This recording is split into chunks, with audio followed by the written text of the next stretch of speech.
98% of all the businesses in Canada. And this is also the kind of business where 70% of all the Canadians are employed.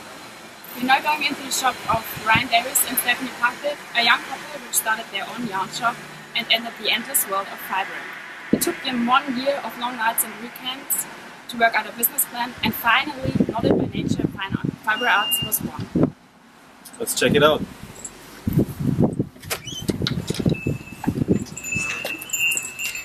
Well, my business is called Knotted by Nature Fiber Arts, and as the name implies, we sell supplies for fiber arts of all sorts.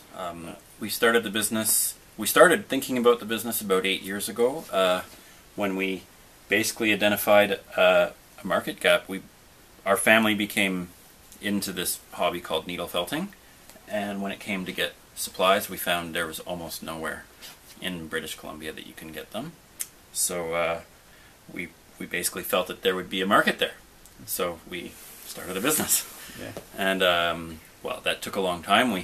We did work with a company, with an organization called Aboriginal Business Canada, and they actually were extremely helpful because they have a rigorous process you need to go through involving making a business plan, which is hard work, but and sometimes seems kind of futile or strange to make because you're making these funny forecasts for your sales 5 years down the road, and nobody knows, but nonetheless it's very helpful. And we went through that, and they gave us a small grant, which was very helpful to get started. I really like doing business here in the west coast of Canada.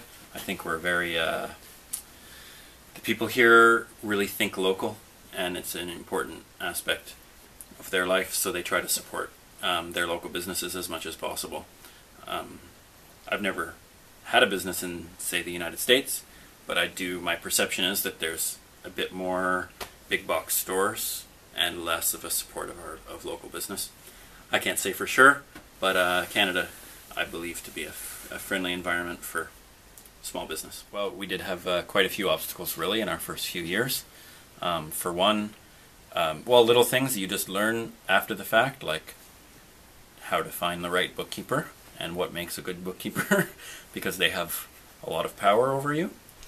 But and then another huge obstacle is overhead. You know, this is our second location. We opened downtown, and we found the rent to be astronomical. And we found things like, if I could go back and do it again, I would do lots of things different. Like I would look for rentals that come all-inclusive rather than a rental that has the base rent and then what they call triple net. Well, I would definitely say, as I mentioned before, do your homework. Definitely be very thorough doing it. Making a business plan, identifying your market, just making sure that you'll make a little bit of money right away, that you'll have customers. I would definitely say, if you're passionate for it, then do it. You know, take the risk. For me, it worked out, and it's the best decision I made in my life. I love working for myself. I'm not becoming rich anytime too soon, but I have a great job, and I feel like I do good work for the community. So yeah, just make sure that you're passionate about it, because if you're not, I think you won't last long enough, because it's like 1 year's one thing, but 5 is another. And yes, well, first of all, like foremost, I'm a business. I need to make money and pay the rent and pay myself. But I think, like most small businesses, we're very attached to our community, and in that respect, yes, we are a social enterprise. We do our best to foster community as much as possible. We host free drop-in sessions for knitting and spinning.